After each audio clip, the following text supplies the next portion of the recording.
Thank you, Sonny. You're welcome. Okay, here we go. So I am calling this meeting of the Public Safety Communications Task Force to order. It is 11:15 on April 10, 2024, and I'm Barbara Neal. As a reminder, the meeting's being recorded and the recording will be posted to the task force webpage following the meeting. So let's start with a roll call of task force members. If you would verbally acknowledge your presence when I call your name. Jen Morrison. I'm here. Paul White. I am here as well. Morning. I see Mike Dunges.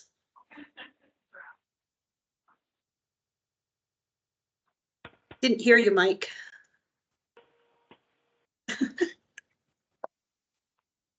So, can you hear me now? Yeah, sorry Yes. about that. Yeah. I had the wrong microphone selected. I am here as well.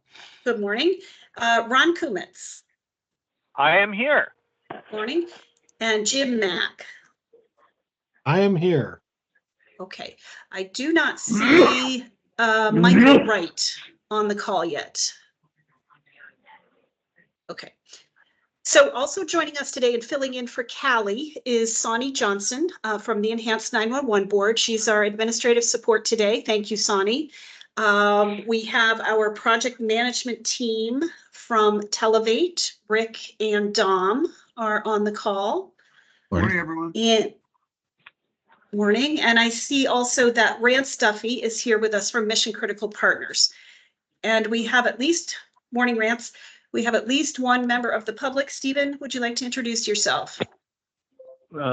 Steve Whitaker.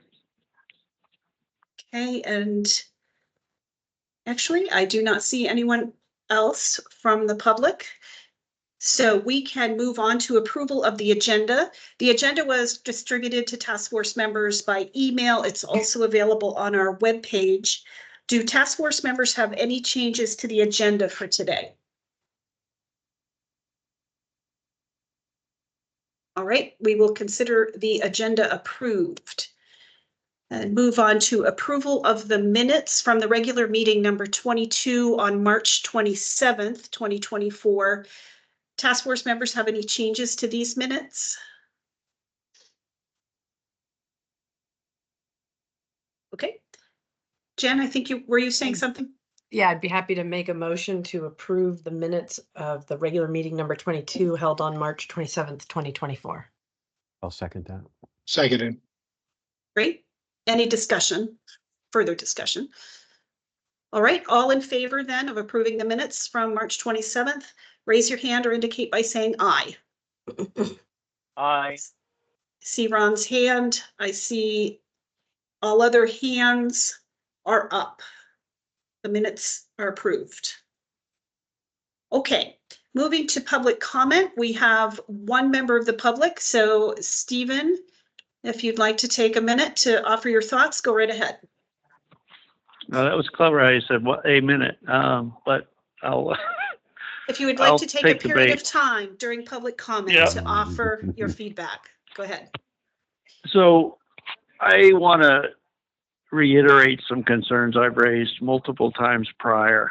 I believe that the project scope, as I've reviewed the mission critical document, erroneously envisions one statewide system.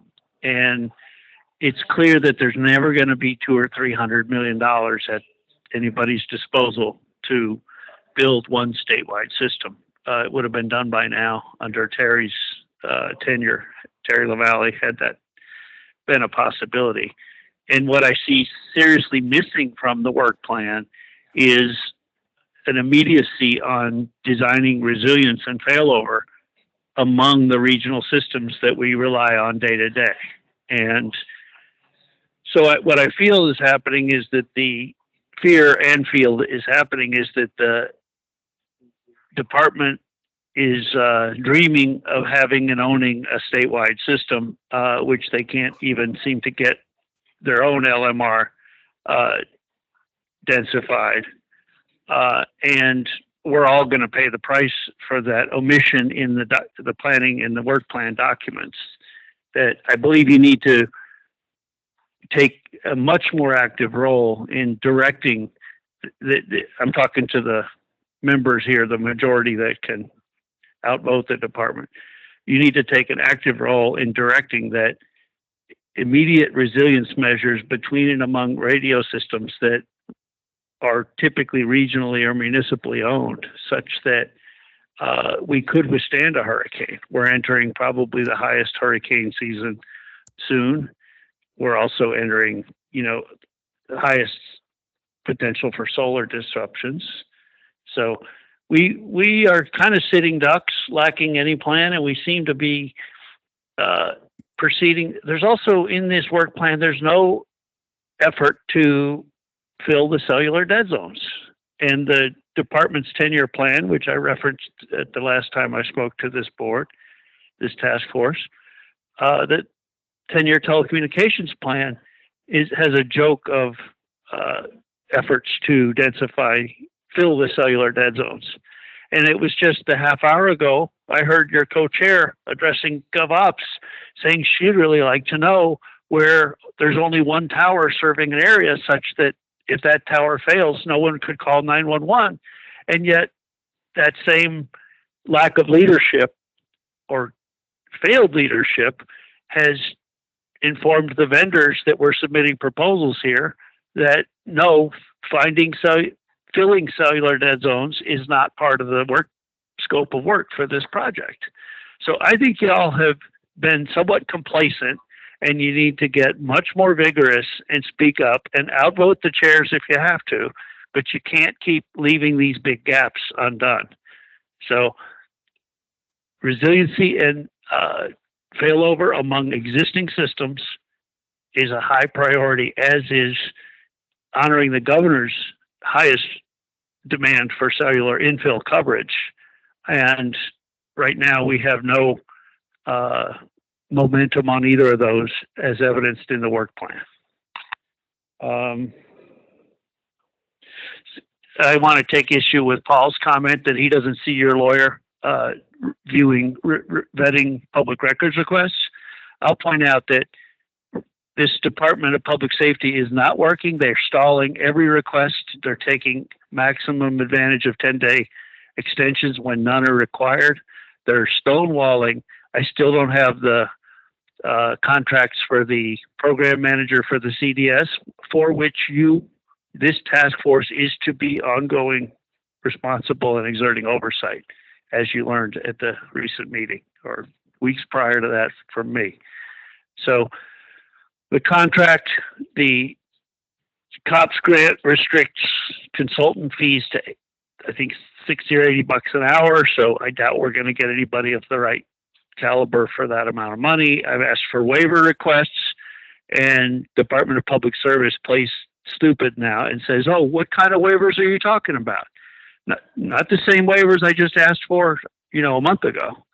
So there's a game going on with public records. It's a dysfunctional Department of Public Safety, and this body needs to honor its own public records request. You need to revisit that policy you adopted at your first meeting with the goal of letting the co-chairs be the gateway to all the documents. You're going to need, each one of you is going to need to be able to respond to public records requests, because this is an untenable situation. That's probably enough for now. Okay, thank you, Stephen. And I see that Kim Cheney joined. Good morning, Kim. Would you like to offer public comment? Yes, can you hear me now? Yes, it can.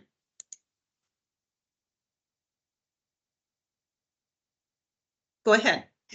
Yeah, thinking about how to get started. I think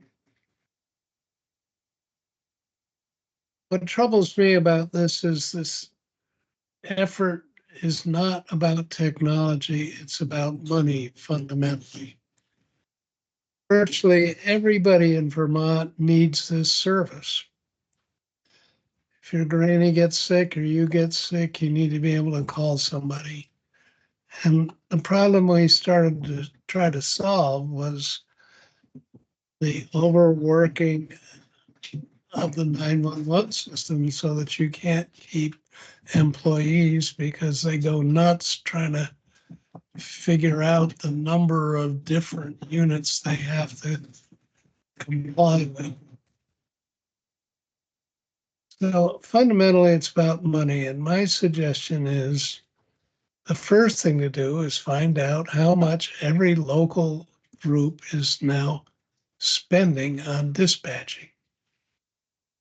It's all buried in their budget. It's hired, and it's not an easy number to come up with.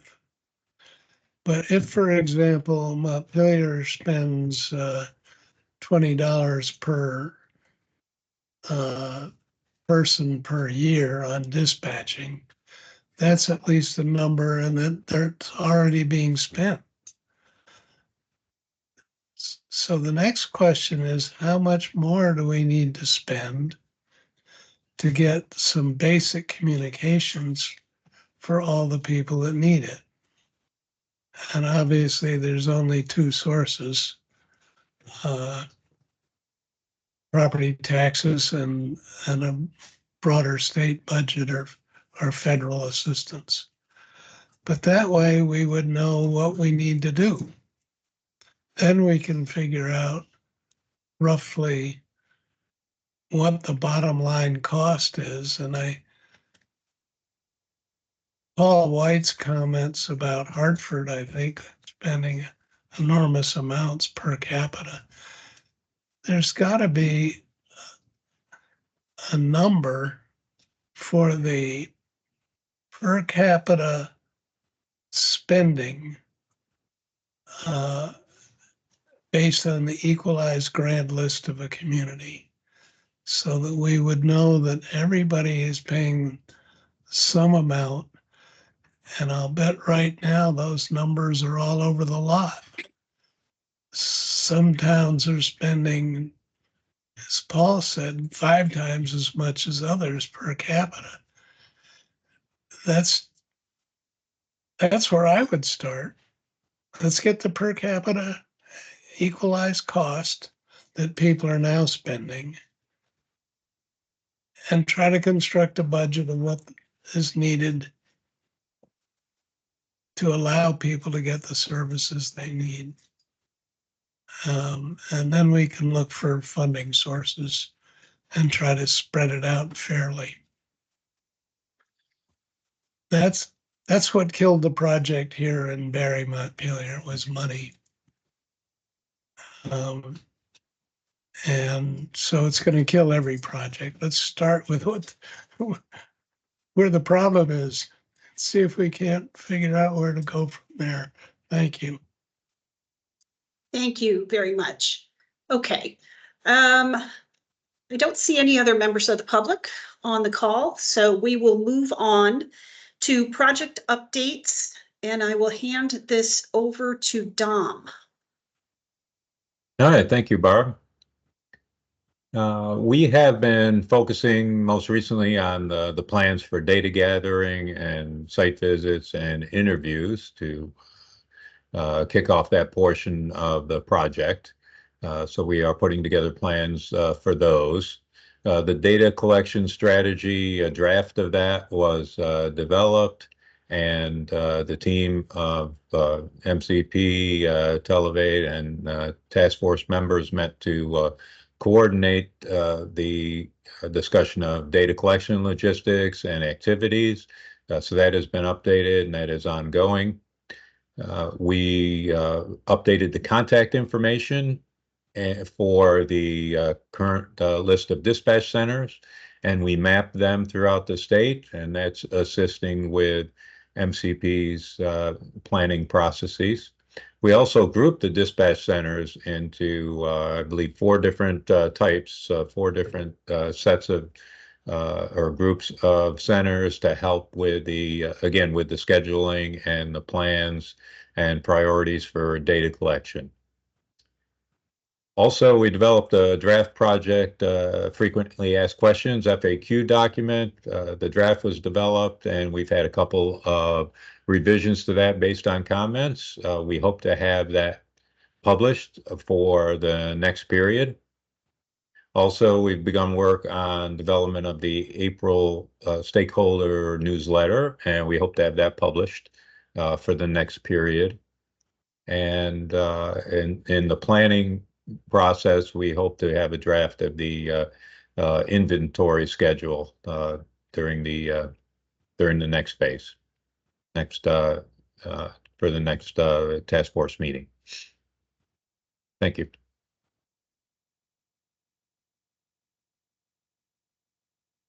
You're muted. Sorry. Yes, I finally caught on. Part of that logistics discussion, we talked about there's a small group, myself, Paul, and Jim, that have offered to take a look at the survey questions, or asked to take a look at the survey questions, data gathering questions before they go out. And maybe this is a question for Rance. I'm recalling that the timeline for having those together was maybe a week or 10 days out from now. Is that correct? Yeah, let me clarify, out to, as far as get you guys to review it and then then get it out to the agencies themselves. I was speaking of getting it to us for review. Within the week, yes. Okay. That is still the intent, is we want to get them to, we're going to get them into a draft form, of course, and get in front of Barbara, you and the other smaller group to do a review of that. And then Okay. right after that, then we will I probably work with you guys again just to make sure we work out when we're going to send the questions out to the actual agencies right after that. So. Okay, I was thinking that maybe we should have a conversation right now about whether we need to get, once the smaller group has looked at those questions and provided you some feedback, I'm thinking the entire task force should take a look at them before they go out. We could do that at the next regular meeting, or we could schedule a special meeting because, for that quick discussion point. But I'm interested in what other task force members think of that. Is that your preference to review them after this working group has done some initial work on them? Thoughts on that?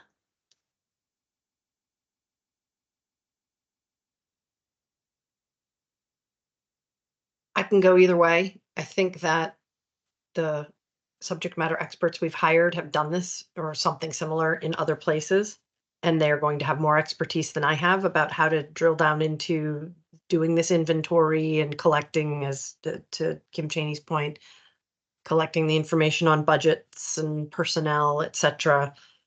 So I'm fine if somehow the process feels that the whole task force needs to look at the questions before they go out.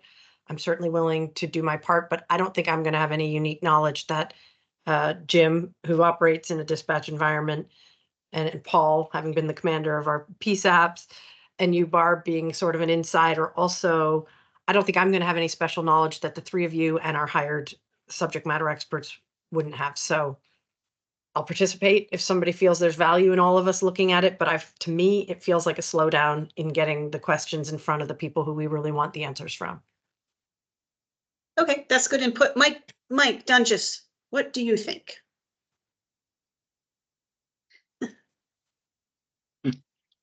I can never come off mute fast enough. You would think that a technology person should be able to manage a computer. So sorry about that. No, I think reviewing it first would be good. I think I'm fine with doing it unless there's urgency, I'm fine with doing it the next regular meeting. But I think that us reviewing it and going through it prior is probably the way to go. That's my personal opinion. All right. Ron Kumitz, what are your thoughts?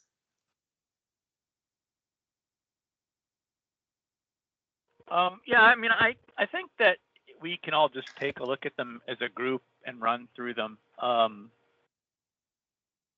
of this, and some of this also might need to evolve once they start talking to agencies, and find out how that's going. Maybe they're asking the wrong questions, or maybe the questions that are being asked are interpreted differently by people who have limited, knowledge of the technology. So we may need to structure it differently. I think probably there should be a small test run before we get too far with it. Okay, that's good input also. And I'm realizing as I'm talking that I haven't asked Jim or Paul's opinion on going to the larger group either. So Jim, why don't we start with you? I think we should probably all just take a quick look at it, at least together, to see if Okay. there's anything that we missed or MCP missed. Paul, anything to add? No, not that, only that my phone going off. No, I don't really have anything to add that hasn't already been said. I guess I wouldn't want to spend a whole ton of time on it as a small group. If we're then going to go to the bigger group and say, you know, free for all, everybody tear it apart. So if I guess I would like to go one way or the other, but could go either way. Okay. Barb, I think while we're on this topic, that I really appreciated what Ron said about the fact that this isn't going to be one and done. Like, we're not going to get it right, completely right on the first couple agencies these questions get in front of. And so there could be value in getting a few agencies to be that beta test for the questions and the process itself before we get these questions out too broadly. Interesting. Yeah.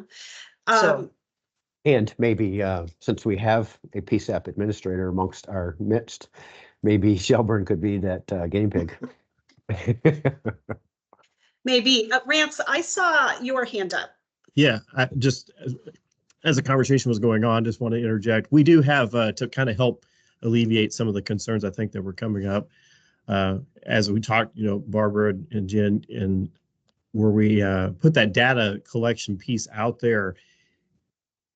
We also do a what we call a data review call, and we don't do it with every agency. It really comes down to exactly what one of the members have brought up, is if that agency, let's just say, you know, ABC agency out there has a question, or they didn't understand the question that we asked, or they don't understand how to give us that information, that's where we have a data review call. And it's somewhat scheduled after we send all that information out, and that way they have an opportunity to engage MCP on that part, to go, hey, I didn't understand this question you asked, and it gives us an opportunity to engage with them, and that way we don't have this confusion and misunderstanding about how that goes. But we will obviously construct that and put that out on any fashion where you want to. Matter of fact, like Paul said, if we want to get the questions lined up and everybody's reviewed them, and we want to send it to one PSAT first and then see how that goes, that's obviously up to the task force, and it might be a good way to get started with that, just to make sure maybe there is that one question that will hang everybody up, and we can readjust it before we send it out to the larger group. So as again, I'm gonna go ahead and work on the questions as we have them start to develop right now, to get them in front of the smaller group, and then however we want to distribute them after that, maybe that'll give you guys some time in between there to kind of maybe talk that over and decide a way to do it. Okay. Those all sound like good ideas. I know from my perspective, I wanted to have that first look at the questions. I'll be looking for things, you know, on this whole 911 dispatch distinction in Vermont, and figuring, let's just get those hashed through in advance of going to the larger group. So I hear Paul's point about not having this smaller group spend a lot of time on it, but I think I would like an opportunity to have one pass through, and then we go to the main group. If that works for everyone. Okay, I'm seeing. Yeah, it works. I just, as a matter of process, if we're going to have everybody on the task force review the questions, then we have to hold a meeting to do it. Yes, we can't have yes, a we do. quorum. Right. Yeah. We can't have a quorum offline and bat it around without doing it publicly. So Correct. I think we should do it, particularly here at the beginning on the outset. And then perhaps if there's fine tuning that needs to happen, that little ad hoc task group could address it with Rance as information starts coming back. Okay. So that sounds like putting the working group after the full group has reviewed. Is that what you're saying? Before and after, however. Before and I after. think, Okay. yeah. Okay, all right. Well, I think, I don't know that we need to vote on this. I think have a general consensus that in the end, we want the full group to have a meeting to discuss all of the questions before they go. out to the dispatch centers, and that we are going to be looking at probably this beta test for the questions before we send it out to everyone. So, all right, with that in mind, I think we're think, I'm clear on what we're doing on that. I think Mayor Dunn just has his hand up.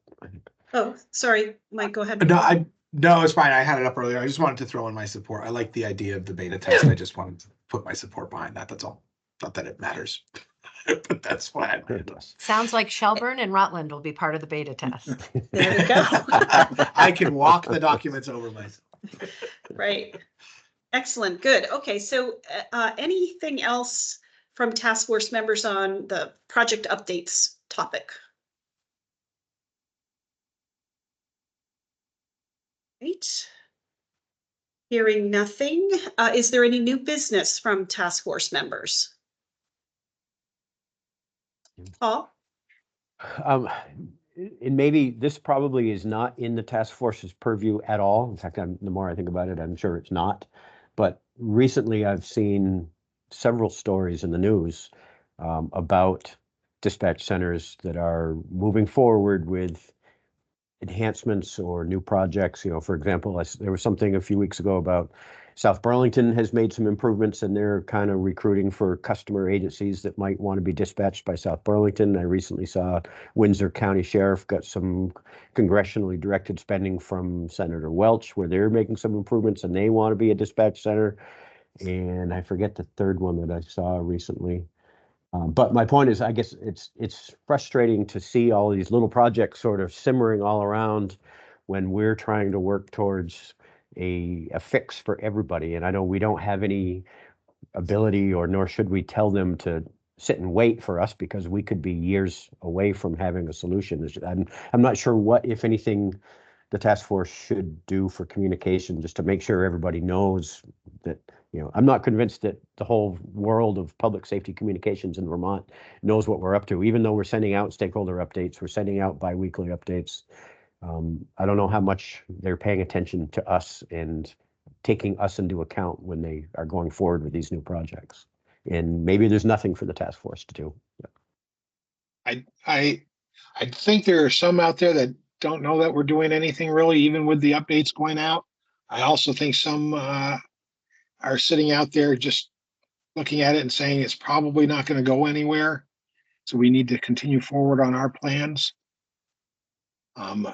Just from some of the feedback I've gotten interacting with different people out there in the field.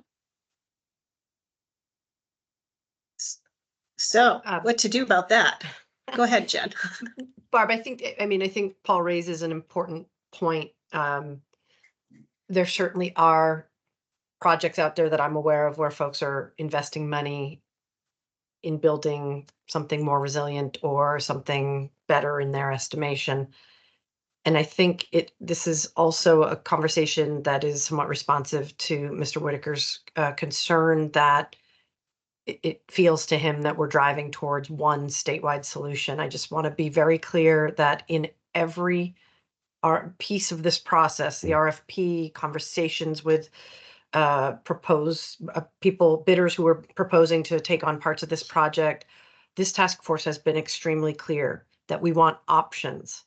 We do not want one solution being brought back at the end of this process. We want options, and then we intend to engage in a robust public feedback and stakeholder feedback process to find the best path forward. And I do agree that, we all know this isn't going to happen overnight. This is a couple of years down the road. We might end up with a system of systems. And the question is, how do you build the failover and the redundancy and all the parts of this system that are beneficial?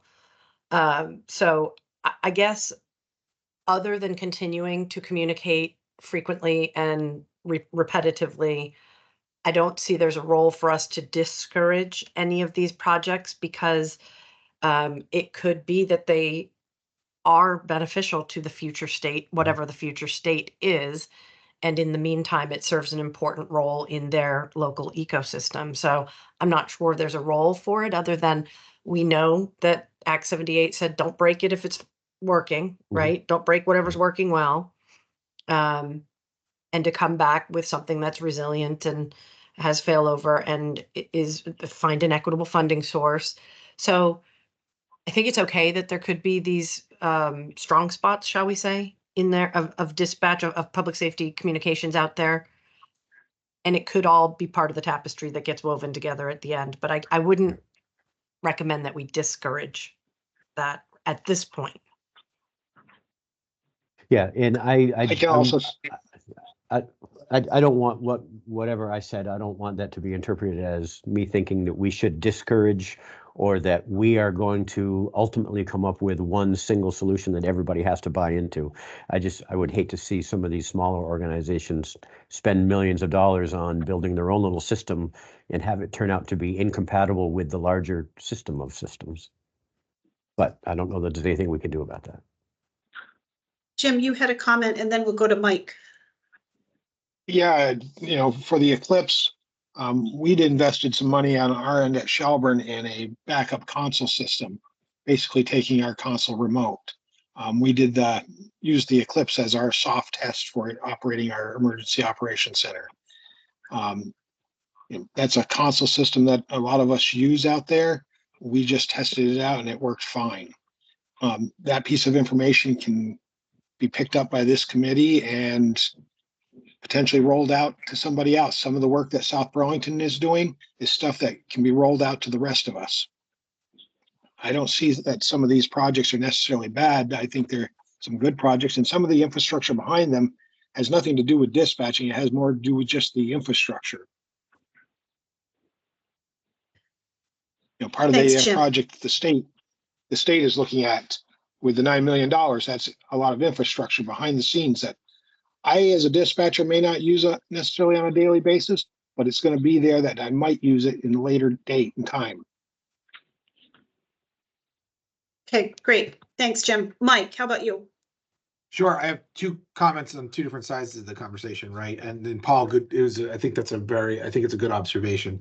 One, from the technical side, kind of to Jim's point, right? We're going to hope that in the end, all of these systems or any investment people are making now, you shouldn't stop. I mean, as much as it may hurt to say, oh, someone spent, $1 million on this upgrade and only 750,000 of it is going to be viable by the time we come to whatever option we choose. We can't hinder people for the next 3 years as we go through this process or however long it's going to take. From a network design standpoint, I don't know if this is the same way in dispatch design, but you have to evaluate what you need and then look at what you have and then use what you have to try to meet the needs of what you need and then fill the gap. So that's kind of how my thought process has been working on this. And again, hopefully there's not an overspend. I do think from a communication standpoint, Paul, as we're sending out, newsletters or we're trying to give these updates and we're posting them on the page, but there may be an opportunity even as we're reviewing these questions that are going out to dispatch centers, maybe between, and it's just a suggestion, we do not have to do this, but maybe between the time that we are doing the beta test and the time we actually send the communications out is putting together something where we actually reach out to every dispatch center and say it could be one of our regular meetings, but incentivizing or getting people to actually come to one of these meetings to hear the status update, to hear the progress and where we're going. It's not that we don't put this out already. It's just get it in front of them, right? Make it something that's making phone calls and getting people to actually show up to hear kind of a status update, even though it exists. I just know that just because the data, just in my experience, just because that data exists and these meetings exist doesn't mean people are paying attention to getting here and listening. So that might be an effort we want to put forth. Yeah, I think one of my concerns, and I have this concern about the 9 million in congressionally directed spending, is that any work that is happening now, this task force is supposed to eventually get to the point where it has developed or identified and developed recommended standards and best practices for all of these systems. And my worry would be, is the work that's going on now going to meet those? I mean, that's really the same thing that other people have just said. Like, is it are we sure, or are they sure it's a good investment going forward? So, but I do like Mike's idea of kind of a more directed outreach, perhaps, or more kind of doubling down on that type of outreach, perhaps. And I'm thinking maybe we could work with Rick and Dom to figure out some strategies on that. And maybe ways to just approach this whole topic. They might be able to help us with too. Does that sound like a plan? Yes. Okay, anything else Hey, Barb. for new? Yep. Barb, can you take a 1-minute comment from me on this topic? I'll take a Steve Whitaker. 1-minute comment. Yes, go ahead, Steve. Yeah. So you've heard Colebrook was moving forward. South Burlington's moving forward. Windsor got a good CVS. Wyndham has a plan before them. Shelburne is experimenting with remote dispatch. Stowe had a plan that was shelved or paused for Homeland Security money. You need to move forward quickly with standards that gets everyone singing from the same sheet of music. This will not work if everybody continues to go off on their own direction and without resiliency engineering being part of it. And it will actually run counter to the goals of this initiative. Also, I forgot to mention statewide governance, the successor to this task force, is also not evident in the work plan. So I think both of those things need immediate attention. The interim standards, be they APCO and IP consoles, I don't know whose standards you want to adopt, but you've got experts who could advise you on that. But you need to adopt some near immediately. Thanks. All right. Thank you, Stephen. Okay, task force members, anything else for new business? The one comment that I will make about the idea of the appearance that we are pushing a single unified system agenda is that, we within our meetings have made tried to create no illusions that what we're doing is reaching out to the stakeholders to find out what direction they want us to be going. And I don't know that there's a better way to state that we're not pushing a single unified system agenda, that we want to know what those stakeholders want to see dispatching and communications look like in Vermont, forward. So I think it's sort of myopic to say that because we have not specifically printed that on a billboard somewhere that we're not saying it. Okay. Fair enough. All right, are we ready to move on? I'm looking at you, Jen. Ready to move on? Okay. All right. We do have a topic for executive session today. So I will take us through our usual two-step process here. That is to discuss the status of the legal contract. So I will make a motion first that the task force find that sharing information about contract negotiations publicly would put the task force at a substantial disadvantage in making a decision about awarding a contract or contracts. Is there a second to that motion? I will make Second. a second to that motion. All right, lots of seconds. Okay, any discussion? All in favor of making that finding, raise your hand or indicate by saying aye. Aye. And aye, and I'm seeing all hands are up. Thank you. So we've made that finding. So the next step, and I'll do this, is I'll make a motion to move into executive session for the purpose of discussing one or more contracts. And I would ask that the Televate reps be included. Is there a second? Second. Okay. Thank you. All in favor, raise your hand or indicate by Aye. saying aye. Aye. Thank you. I see Ron's hand is up as well. All right, we will see you in the executive session link. Thank you.